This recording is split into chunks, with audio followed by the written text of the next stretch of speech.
여러분 안녕하세요. 오늘 들려드릴 이야기는 우리 모두의 가슴을 아프게 할 이야기입니다. 부모님의 사랑을 너무나 당연하게 여기며 살아가는 우리들에게 이 이야기는 깊은 울림을 줄 것입니다. 시작하기 전에 구독과 좋아요 꼭 부탁드립니다. 여러분의 작은 관심이 저에게 큰 힘이 됩니다. 서울 강북의 어느 낡은 단칸방. 새벽 5시 알람도 울리기 전에 눈을 뜨는 한 여인이 있었습니다. 올해 50살 김영희 씨였습니다. 그녀의 하루는 언제나 같은 패턴이었습니다. 새벽엔 강남의 한 빌딩에서 화장실을 청소하고, 점심엔 식당에서 설거지와 서빙을 하며, 저녁엔 또 다른 건물에서 바닥을 닦았습니다. 하루 3곳을 돌며 일하는 것이죠.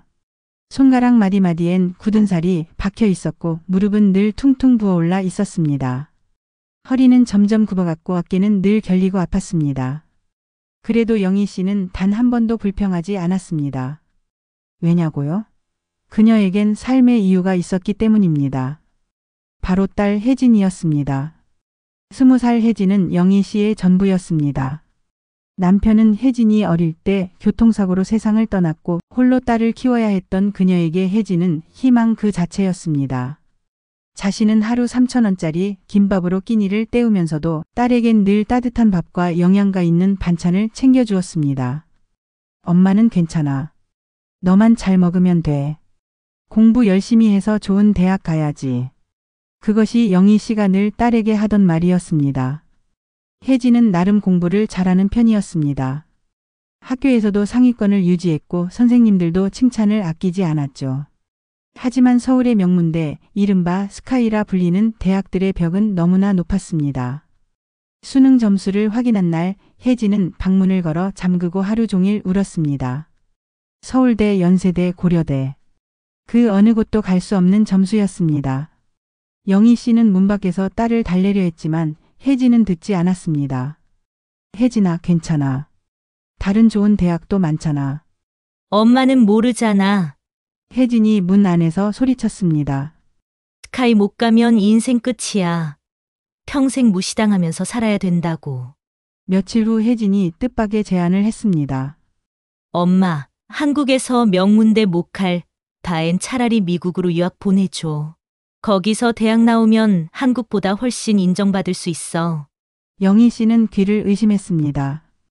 유학이라니 그게 얼마나 큰 돈이 드는지 딸이 모를 리 없었습니다. 혜진아, 그게 얼마나 비싼 건지 알아?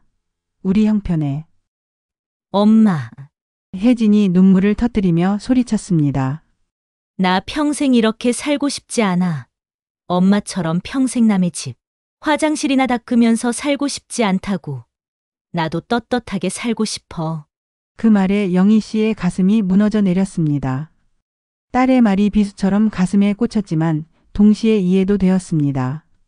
자신처럼 살게 하고 싶지 않았으니까요. 혜진은 무릎을 꿇고 엄마의 손을 잡았습니다. 엄마, 제발. 나 한 번만 믿어줘. 열심히 공부해서 꼭 성공할게. 엄마 편하게 해드릴게. 엄마가 더 이상 남의 집 청소 안 해도 되게 해줄게. 영희 씨는 딸의 눈물을 보며 결심했습니다. 뼈가 부서져도 좋다. 내 딸만큼은 성공시켜야 한다. 그날부터 영희 씨의 삶은 더욱 고됐습니다. 기존의 3가지 일에 더해 주말에는 가정집 파출부 일까지 나갔습니다. 새벽 4시에 일어나 밤 11시가 되어서야 집에 돌아왔습니다. 돌아가신 남편이 남긴 유일한 유품인 금시계를 팔았습니다. 어머니께 물려받은 금반지와 금목걸이도 전당포에 맡겼습니다. 심지어 결혼반지까지 빼서 팔았습니다. 그 반지를 빼는 순간 영희 씨는 남편에게 속으로 사과했습니다. 여보, 미안해요. 우리 혜진이를 위해서예요. 당신도 이해해 주겠죠? 그래도 모자란 돈은 대부업체에서 빌렸습니다.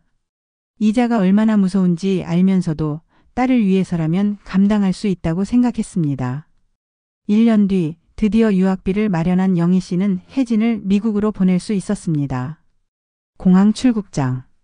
혜진이 게이트로 들어가기 전 영희 씨는 딸의 손을 꼭 잡았습니다. 거칠어진 자신의 손과 달리 딸의 손은 여전히 부드러웠습니다. 혜진아, 몸 건강히 잘 다녀와. 공부 너무 무리하지 말고 밥 꼭 챙겨 먹고. 알았어, 엄마. 걱정하지 마. 혜진의 대답은 짧고 차가웠습니다. 이미 마음은 미국으로 가 있었던 것일까요? 혜진아, 왜? 사랑한다. 혜진은 잠시 멈칫했지만 돌아보지 않고 게이트 안으로 들어갔습니다. 비행기가 하늘로 떠오르는 것을 바라보며 영희 씨는 공항 벤치에 주저앉아 한참을 울었습니다. 텅 빈 약지를 만지며 눈물인지 한숨인지 모를 것들이 계속 흘러나왔습니다. 괜찮아. 우리 혜진이 잘 될 거야. 그래. 분명히 잘 될 거야. 하지만 그녀는 몰랐습니다. 이것이 딸과의 진정한 이별의 시작이었다는 것을. 앞으로 펼쳐질 비극의 서막이었다는 것을 말입니다. 미국에 도착한 혜진. 처음 몇 달은 정말 열심히 공부했습니다. 도서관에서 밤을 새우고 수업도 빠지지 않고 들었죠. 하지만 시간이 지나면서 조금씩 변하기 시작했습니다. 주변 친구들의 화려한 생활, 파티 문화, 자유로운 분위기. 혜진은 점점 그 속으로 빠져들었습니다. 공부보다는 놀이가, 도서관보다는 클럽이 더 익숙해졌죠. 그래도 한국의 엄마에게는 꾸준히 편지를 보냈습니다. 엄마, 저 정말 열심히 공부하고 있어요. 교수님들도 칭찬해 주세요. 곧 장학금도 받을 것 같아요. 걱정하지 마세요. 사랑해요. 하지만 그것은 모두 거짓말이었습니다. 성적은 바닥을 기고 있었고 장학금은 꿈도 꿀 수 없는 상황이었죠. 한국에서 영희 씨는 딸의 편지를 받을 때마다 행복했습니다. 편지를 가슴에 품고 잠들곤 했죠. 우리 혜진이가 잘하고 있구나. 고생한 보람이 있네. 영희 씨는 더욱 열심히 일했습니다. 딸이 부족함 없이 공부할 수 있도록 매달 생활비를 보냈습니다. 자신은 하루 한두 끼만 먹으면서도 딸에게 보낼 돈은 꼬박꼬박 마련했습니다. 4년 후 혜진은 간신히 졸업장을 받아들고 한국으로 돌아왔습니다. 성적은 형편없었지만 그래도 미국 대학 졸업장이 있으니 뭔가 될 거라고 생각했죠. 귀국하기 전에 혜진은 한 남자를 만났습니다. 대형 로펌에 다니는 변호사였죠. 집안도 좋고 외모도 준수한 그야말로 스펙 좋은 남자였습니다. 혜진은 이 기회를 놓치지 않았습니다. 자신은 부유한 것처럼 행동하고 마치 유학파 엘리트인 것처럼 행동했죠. 남자는 혜진에게 빠졌고 곧 프러포즈를 했습니다. 결혼 준비가 한창이던 어느 날 남자가 말했습니다. 혜진아, 이번 주말에 우리 부모님 만나러 가자. 내 어머니도 모시고 와. 양가 상견례를 해야지. 혜진의 얼굴이 순간 굳어졌습니다. 청소부인 엄마를 데려간다. 혜진은 엄마가 창피해서 걱정을 했습니다. 그래, 근데 우리 엄마는 지방에 계셔서 못 올 것 같아. 그럼 내가 직접 찾아뵙지. 주소 알려줘. 혜진은 궁지에 몰렸습니다. 그리고 끔찍한 결정을 내렸습니다. 돈을 주고 품이 있어 보이는 중년 여성을 고용한 것입니다. 그녀에게 엄마 역할을 부탁했죠. 결혼식 날 하루만 제 어머니 역할을 해주세요. 차례는 충분히 드릴게요. 결혼식 날. 영희 씨는 주말에 청소일을 하러 예식장으로 출근을 했고 그 자리에서 결혼식을 보았습니다. 그런데 드레스 입은 모습은 우리 혜진이었습니다. 하지만 그녀가 본 것은 충격적인 광경이었습니다. 혜진이 낯선 여자를 엄마라고 소개하고 있었던 것입니다. 저희 어머니세요. 은퇴하신 교수님이시죠? 가짜 엄마는 우아하게 미소 지으며 하객들과 인사를 나눴습니다. 영희 씨는 그 자리에 얼어붙었습니다. 다리에 힘이 풀려 주저앉을 뻔했지만 간신히 버텼습니다. 내가 그렇게 부끄러웠구나. 내 딸이 나를 이렇게 창피하게 생각했다니. 영희 씨는 돌아서서 식장을 빠져나왔습니다. 눈물이 하염없이 흘렀지만 소리 내어 울 수도 없었습니다. 집으로 돌아온 영희 씨는 며칠 동안 아무것도 먹지 못했습니다. 일도 나가지 못했죠. 그저 천장만 바라보며 누워 있었습니다. 내가 뭘 잘못했을까? 내가 더 좋은 엄마였다면 혜진이가 나를 부끄러워하지 않았을까? 결혼 생활은 오래가지 못했습니다. 혜진의 남편은 곧 진실을 알게 되었습니다. 혜진이 유학 시절 제대로 공부하지 않았다는 것, 성적이 형편없었다는 것, 그리고 무엇보다 친어머니를 속였다는 것을. 혜진, 내가 어떻게 친어머니를 그렇게 할 수 있어? 그분이 얼마나 고생하셨는데? 그건 내 사정이야. 당신이 뭔데 참견이야? 부모를 속이는 사람을 어떻게 믿고 살아? 우리 끝내자. 이혼은 순식간에 진행되었습니다. 혜진은 다시 벼랑 끝에 섰습니다. 자존심이 상한 혜진은 다시 미국으로 도망치듯 떠났습니다. 하지만 그곳에서도 일은 풀리지 않았습니다. 친구라고 믿었던 사람에게 사기를 당해 가진 돈을 모두 잃었고 신용카드 빚은 눈덩이처럼 불어났습니다. 결국 불법 체류자 신세가 되어 쫓기듯 한국으로 돌아와야 했습니다. 한국에 돌아온 혜진은 엄마를 찾아갔습니다. 하지만 이웃 아주머니가 전한 말은 충격적이었습니다. 영희 씨요? 작년에 돌아가셨어요.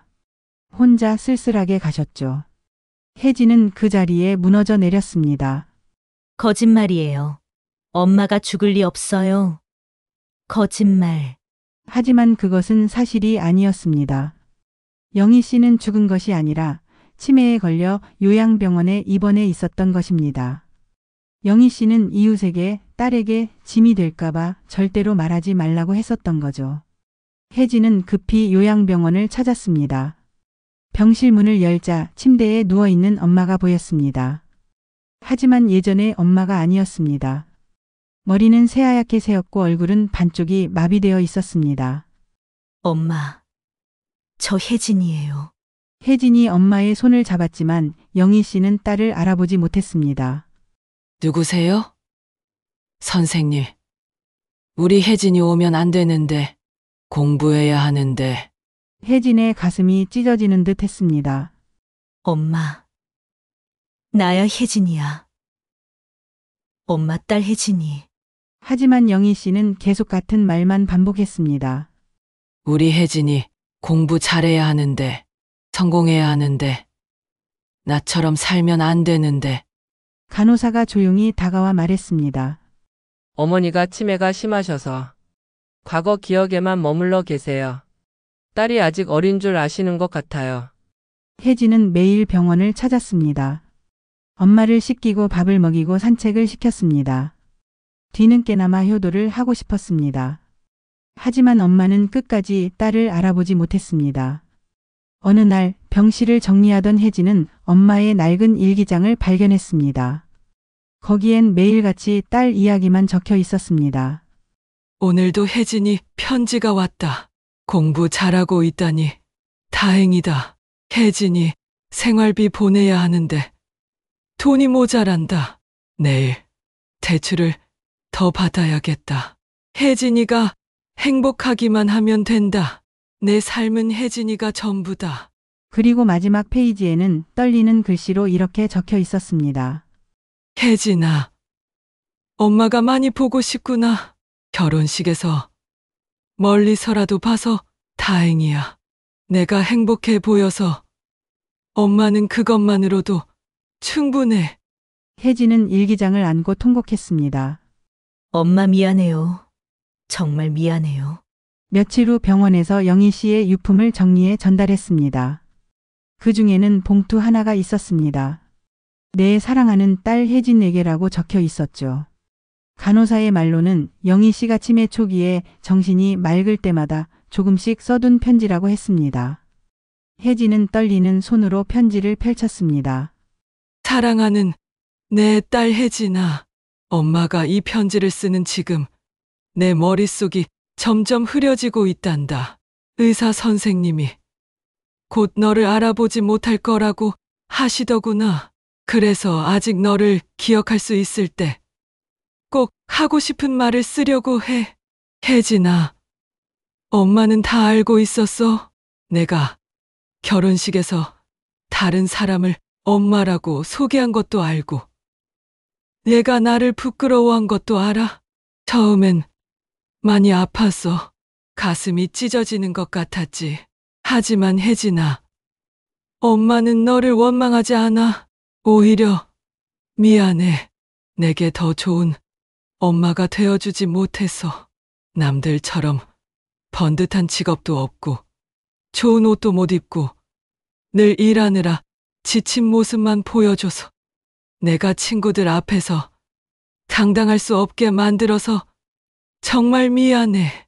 혜진아, 너는 왜 이렇게 예쁜지 아니?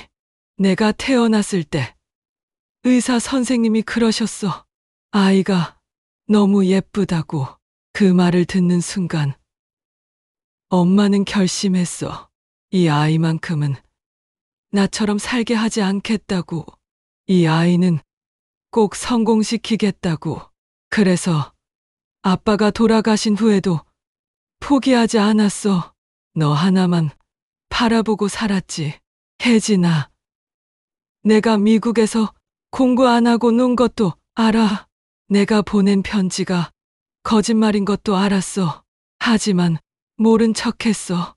내가 스스로 깨닫기를 바랐거든. 사실 엄마도 어릴 때 꿈이 있었어. 선생님이 되고 싶었지. 하지만 집이 가난해서 중학교도 제대로 못 나왔어. 그래서 너한테라도 그 꿈을 이루게 해주고 싶었나 봐. 혜진아, 이제 엄마의 기억이 사라져가고 있어. 어제는 내 아빠 얼굴도 잠시 잊어버렸어. 보고 싶다, 우리 딸. 너의 모습을 잊게 될까봐 너무 무서워.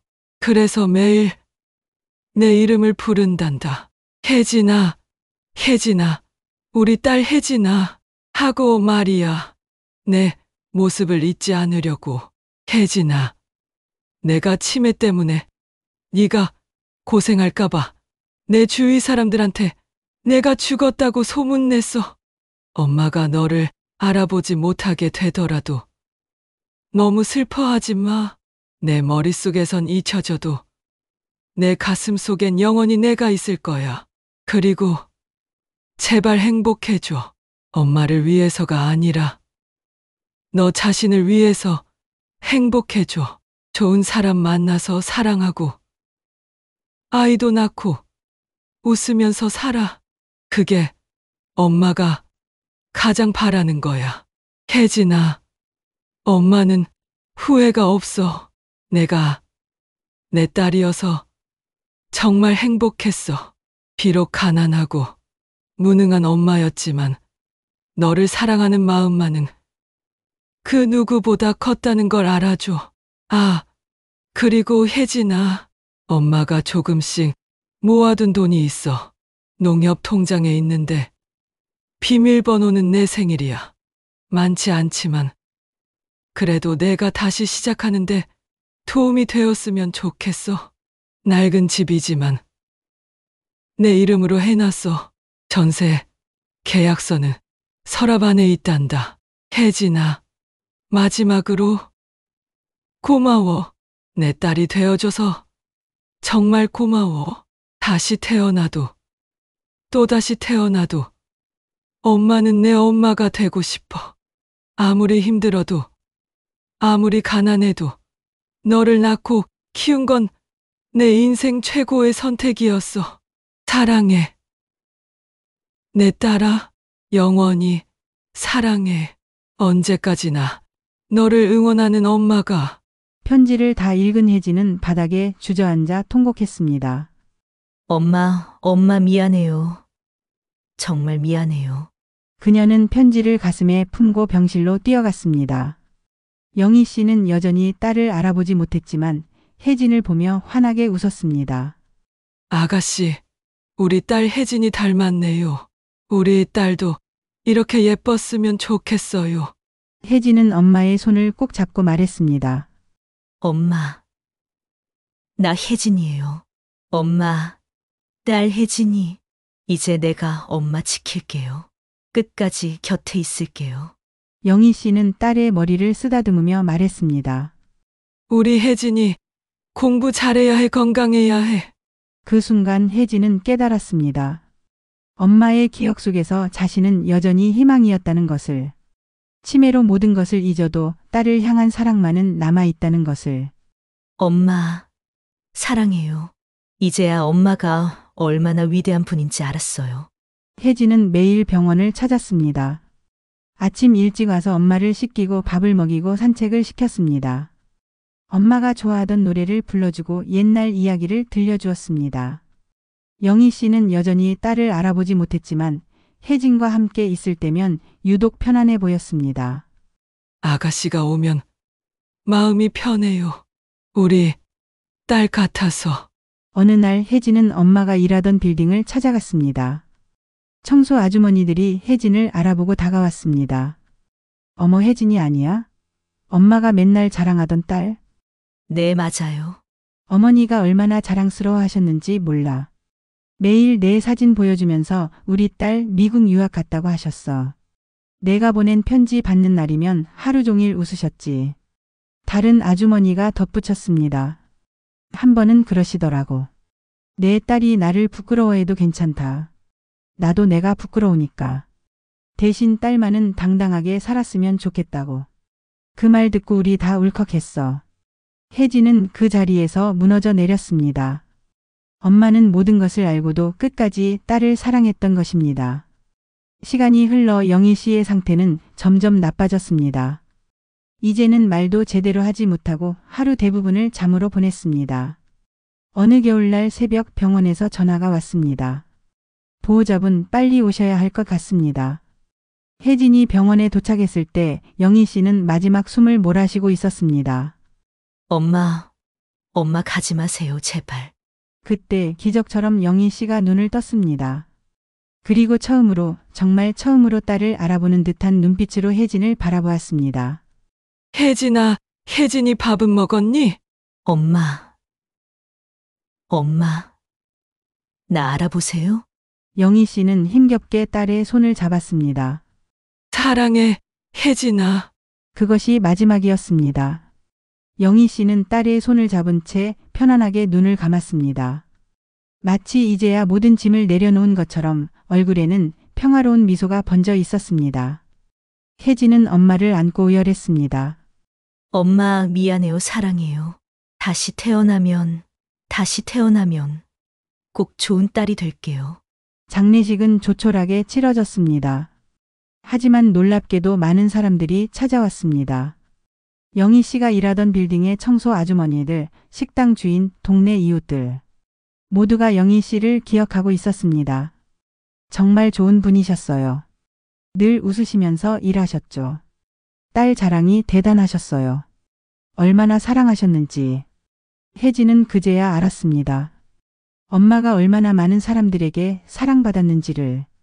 비록 가난했지만 얼마나 당당하고 아름답게 살았는지를. 영희 씨가 남긴 통장에는 3천만 원이 들어 있었습니다. 평생 아껴 쓰며 모은 돈이었죠. 통장과 함께 작은 쪽지가 있었습니다. 혜진아, 이 돈으로 다시 시작해라. 엄마는 내가 행복했으면 좋겠다. 혜진은 그 돈으로 작은 가게를 열었습니다.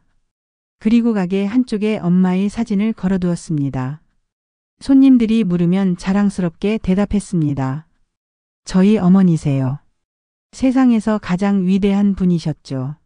매일 밤 혜진은 엄마의 사진을 보며 말합니다. 엄마, 오늘도 열심히 살았어요. 이제야 엄마 마음을 알 것 같아요. 사랑한다는 건 아무 조건 없이 그 사람을 위해 모든 것을 바치는 거라는 걸. 바람이 불면 사진 속 엄마가 미소 짓는 것 같았습니다. 여러분, 이 이야기는 여기서 끝이 납니다. 하지만 우리의 이야기는 아직 끝나지 않았습니다. 지금 이 순간에도 어디선가 우리의 부모님들은 자식을 위해 희생하고 계십니다.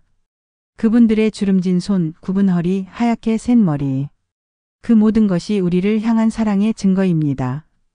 혜진처럼 너무 늦기 전에 지금 전화를 들어보는 건 어떨까요? 엄마, 아빠 사랑해요. 이 한마디가 그분들에게는 세상 전부가 될 수 있습니다. 부모님이 살아계실 때, 기억하실 수 있을 때 꼭 사랑한다고 말하세요. 후회는 항상 너무 늦게 찾아오니까요. 오늘 이야기가 여러분의 마음에 작은 울림이 되었기를 바랍니다. 들어주셔서 감사합니다. 구독과 좋아요, 그리고 알림 설정 부탁드립니다. 다음에도 더 좋은 이야기로 찾아뵙겠습니다. 여러분, 사랑하는 사람에게 사랑한다고 말하는 것 잊지 마세요.